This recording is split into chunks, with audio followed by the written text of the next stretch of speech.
Pessoal, então, como nós trocamos aí a aula, né? Vocês vão anotar lá no caderno de história para mim a data de hoje, terça-feira, 14 de julho de 2020, aula na modalidade online. Hoje em história nós vamos fazer a correção das atividades das páginas 56 e 57 e vamos ver os conteúdos das páginas 58, 59, 60, 61, 62 e 63, certinho? Então vamos lá para o nosso livro. Na página 56, tinha essa questãozinha aqui para vocês responderem. Qual foi a importância dos tropeiros para o desenvolvimento de algumas cidades? Então, nos lugares de pouso das rotas dos tropeiros, desenvolveram-se feiras e vilarejos que mais tarde deram origem às cidades, que é o que nós vimos na aula passada, né? Falando um pouquinho dos tropeiros. Vimos até a imagem, comentamos e tudo. Na página 57, tinha essa outra questão aqui. Quais foram as consequências do deslocamento dos rebanhos de bois para o interior? O estabelecimento de fazendas de gado no interior do atual Nordeste brasileiro, a abertura de rotas entre o litoral e o sertão e a formação de povoados, que é o que eu expliquei para vocês também na aula anterior, tá? Quando a gente falou dos vaqueiros, o que eles faziam e tudo mais. Agora vamos lá para a página 58 do nosso livro. Na página 58, gente, nós temos aqui uma atividade. Na verdade, não é uma atividade, não. É um esquema. Como que as pessoas faziam para? Então, olha para vocês verem. Se a gente for comparar a história de muitos anos atrás, né, até a data, até os dias atuais, né, até hoje, muita coisa era diferente.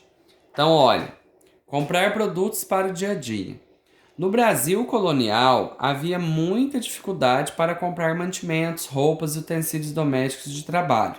Mantimentos, para quem não sabe o que é, vocês podem perguntar para os avós, para os pais.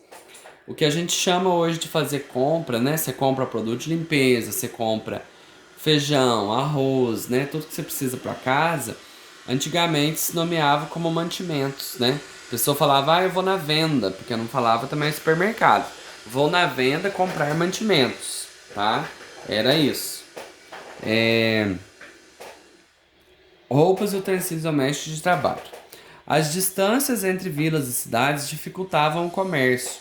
Por isso, os lugares de pouso dos tropeiros tornavam-se ponto de encontro de comerciantes e pequenos produtores. Nesses locais desenvolveram-se feiras e novos vilarejos, que, mais tarde, deram origem a outras cidades. Então aí tem um esqueminha aqui nessa página, por exemplo, tem aqui ó.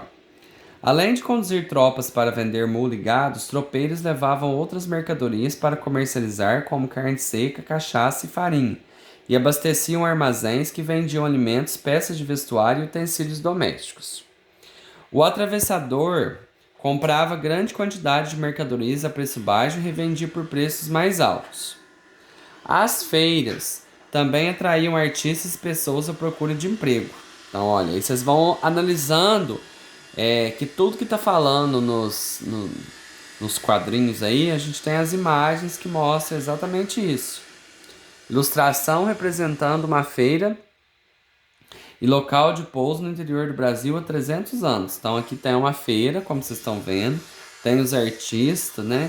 Tem aí o atravessador que compra e revende. Tem os tropeiros, né? Então, tá mostrando as imagens. Depois aqui.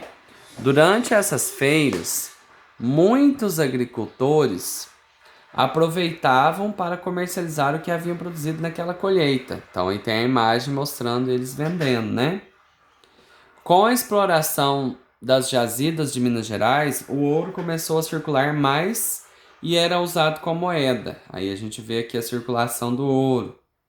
Nas feiras era possível trocar uma mercadoria por outra ou por dinheiro. Então havia essa troca, né? Essa barganha. Havia também a figura do caixeiro viajante, ou mascate, que circulava entre as vilas e cidades vendendo e entregando encomendas e artigos provenientes de outras regiões. Então, o caixeiro viajante ou mascate, ele saía de casa em casa vendendo, né? Esse, por exemplo, tá vendendo, acho que uma coberta, né? Tem aqui agora, gente, 3 questõezinhas que nós não vamos registrar a resposta não, tá? Nós vamos fazer somente oralmente. Por que no Brasil colonial era difícil comprar vestuário e mantimentos? Porque era tudo muito, digamos assim, de difícil acesso, né, pessoal? Como a gente viu ali, era tudo muito diferente do que é hoje. Quais produtos eram comercializados nas feiras? Então, nas feiras eram comercializados produtos artesanais, como a gente viu, né? Comidas também. Existe atualmente algum evento de comércio que lembra as feiras do período colonial? Se sim, qual? Bom, aí se a gente for pensar, tem alguns exemplos, né? Por exemplo, quando a gente fala assim, o pessoal foi em São Paulo, foi no Brás fazer compra. Lá tem a Feira do Brás, que era mais ou menos igual a essas feiras que a gente viu, né? Em Aparecida do Norte, para quem é dessa religião católica e vai lá em Aparecida também tem a feira, né? E tem alguns outros lugares, aqui em Pouso Alegre tem a feirinha da rodoviária, então é mais ou menos assim, né? Claro que não com as mesmas características, mas bem parecido, né? Agora vamos para a página 60. Na página 60, nós vamos começar um novo capítulo, o capítulo 4. A preservação das primeiras formações urbanas. Então nós vimos lá atrás como que foi feita a primeira vila, quando os portugueses chegaram aqui no Brasil, como que eles descobriram, né? Agora nós vamos ver um pouquinho, vamos aprimorar um pouquinho tudo que nós estudamos aí. Cada cidade tem uma história diferente, considerando a sua origem, as atividades econômicas que influenciaram seu crescimento, os habitantes, os tipos de construções e os lugares de convivência, além dos hábitos e costumes da população. Em algumas cidades pode existir uma construção antiga que é considerada um patrimônio. Nós já falamos sobre patrimônio, patrimônio cultural no bimestre passado, então vocês já lembram mais ou menos. Isso significa que a construção é importante para a história do local. Patrimônio é um conjunto de bens materiais e imateriais que revelam a história de um lugar, seu povo e a sua relação com o ambiente. Também apresenta marcas valiosas do passado que devem ser preservadas e transmitidas para as futuras gerações. Ao obter o título de patrimônio, a construção recebe proteção e tratamentos especiais para sua preservação, como a Casa do Butantã. Ela foi construída no período colonial brasileiro, nos anos 1700, com a técnica de taipa de pilão. A construção representa um dos modelos típicos de moradia rurais paulistas de quando a cidade de São Paulo ainda era uma vila com algumas poucas casas e sítios. Gente, aqui em Trevolândia nós já falamos um pouquinho sobre essa questão do patrimônio, né? Aqui tinha muitas casas que eram consideradas patrimônio, só que aí elas acabaram não sendo conservadas, não sendo levadas adiante, né? Acabaram sendo demolidas. Mas a gente tem muitas cidades aqui perto da gente, por exemplo, a gente tem Tiradentes, tem São João del Rei, Ouro Preto aqui em Minas, né? Tem Diamantina, que até tem uma imagem na próxima página que nós vamos ver, que são cidades históricas e que são preservadas, né? Que o patrimônio é realmente preservado, tá? Aqui tem a imagem, então, da Casa do Butantã, município de São Paulo. Uma foto de 2011, né? A Casa do Butantã, a Casa do Bandeirante, é um patrimônio histórico da cidade de São Paulo. Ela foi construída há cerca de 280 anos e atualmente faz parte do conjunto de edifícios que abriga o museu da cidade de São Paulo. Então, assim, é uma construção muito antiga e que vem sendo preservada, né? Então, é um patrimônio. Página 61 agora. Em alguns casos, não só uma construção, mas todo um conjunto urbano pode ser considerado patrimônio. O centro histórico da cidade de Diamantina, em Minas Gerais, é protegido por ser um importante testemunho da busca por pedras preciosas no período colonial. Então aqui tem uma imagem do centro do município de Diamantina, estado de Minas Gerais, é uma imagem de 2016, né? A cidade foi um grande centro de extração de diamantes no período colonial. Minas Gerais, na época, né, quando teve ali os bandeirantes, quando a gente estudou, eu te comentei com vocês, Minas Gerais foi de grande importância para eles por conta da exploração dos minérios, do ouro e do diamante, né? Diamantina mesmo é um exemplo. É uma cidade histórica, como vocês podem ver, as casas lá são todas assim, tá bom? Se vocês tiverem oportunidade um dia de viajar para uma cidade histórica, aqui em Minas nós temos Diamantina, tem São João del Rei, que é mais próximo aqui da gente um pouquinho, não tão perto, mas um pouco mais próximo. E nós temos também Tiradentes, tá? Tem uma Maria Fumaça que vai de Tiradentes até. Aliás, que vai de São João del Rei a Tiradentes, Tiradentes São João del Rei. Vocês podem fazer a experiência de andar nessa Maria Fumaça, né? E conhecer a cidade, a construção, as construções, na verdade. Que a cidade ela é toda dessa forma aqui, tá? Depois aqui a gente tem duas atividadezinhas, nós não vamos fazer não, tá? Nós vamos lá para a página 62, porque essas atividades nós vamos fazer depois, tá bom? Até vou anotar aqui para a gente não esquecer. Não vamos fazer agora. Vamos aqui para a página 62 agora.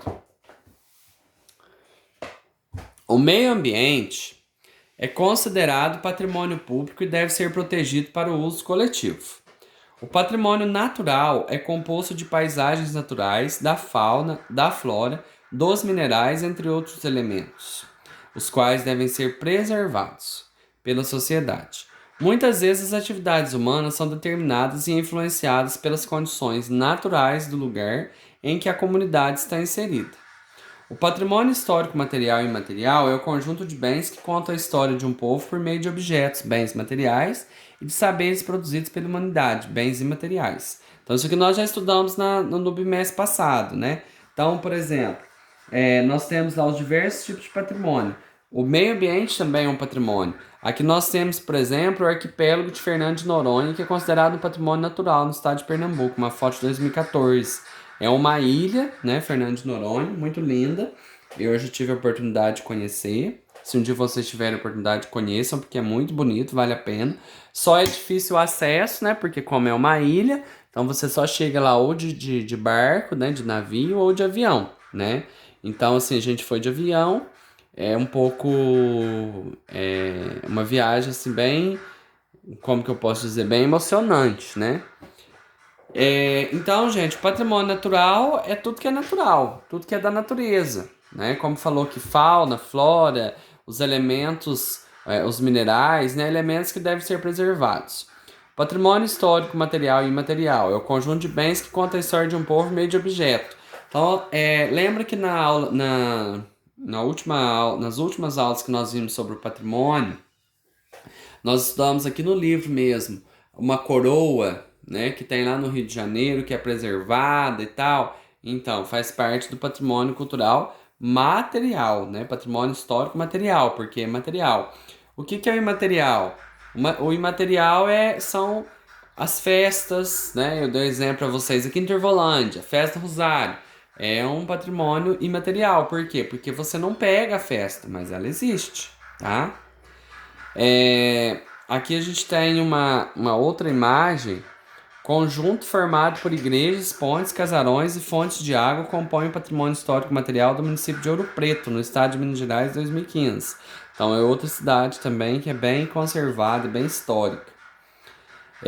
Os patrimônios históricos materiais são representados por conjuntos arquitetônicos, vestimentas, mobílias, utensílios, armas, ferramentas, meios de transporte, obras de arte, documentos, entre outros elementos. Então, quer dizer, os materiais são aquilo que a gente consegue ver, pegar, né? É o físico ali mesmo. Os patrimônios históricos e materiais são os costumes, as comidas típicas, as práticas religiosas, as festas, os cantos, as danças, a linguagem, entre outras manifestações artísticas e criativas de um povo. Podem ser transmitidos oralmente e são reproduzidos e modificados ao longo da história. Então aqui tem outra imagem, né? Baiana do Acarajé, no município de Salvador, na Bahia, em 2013. O ofício das baianas do acarajé é um patrimônio imaterial. Por quê? Vocês conseguem pegar ali a ação delas, o que elas estão fazendo? Não conseguem, a gente consegue ver, né? É um patrimônio material que foi registrado em 2005 pelo Instituto Patrimônio Histórico e Artístico Nacional, o IPHAN, certo? Agora aqui na questão 3, na página 63, né, tem duas questões que essa nós vamos fazer, tá? Pesquise com seus colegas um patrimônio histórico material e um imaterial da região em que você vive. Gente, aqui em Tervolândia, a gente tem várias opções, tá? Eu vou colocar aqui para vocês, por exemplo, material. Um patrimônio material que nós temos aqui na nossa cidade. A Praça Dom Otávio, certo? A Praça Dom Otávio é considerada um patrimônio que, inclusive, nós vamos fazer um trabalho da praça. Agora, imaterial que nós temos aqui em Turvolândia é a Festa do Rosário, certo? Festa do Rosário. Então aí, já tem 2 exemplos. Tem mais, certo? Material nós temos, por exemplo, a ponte metálica. E material nós temos a fanfarra, certo? Depois aqui nós vamos classificar as imagens de acordo com as legendas. Então, se for um patrimônio natural, vocês vão colocar PN. Se for patrimônio histórico e material, PHI. E se for um patrimônio histórico material, PHM. Então, nós temos aqui, ó, ruínas de uma igreja em São Miguel das Missões, Rio Grande do Sul, 2015. Passistas dançando frevo em Olinda, no Pernambuco. Vista de um mirante para as Cataratas do Iguaçu, né, em Foz do Iguaçu. Vista aérea da Mata Atlântica, Porto Seguro, na Bahia. E por último, nós temos aqui grupo jogando capoeira em Salvador e pintura rupestre na Serra da Capivara, no Piauí. Então, cada quadradinho vocês vão preencher com PN, PHI ou PHM, certo? E aí nós encerramos por aqui a nossa terça-feira, que hoje ficou um pouquinho mais longa, devido à aula de história, né? De amanhã, quarta, a gente tá fazendo hoje na terça, tá? Qualquer dúvida é só vocês me chamarem. A gente tem as aulas específicas que os professores vão colocar aí. E amanhã a gente tem a nossa avaliação diagnóstica, né? Que a direção da escola, supervisão e orientação nomeou aí como avaliando Educa em Casa, tá bom? Até mais, pessoal!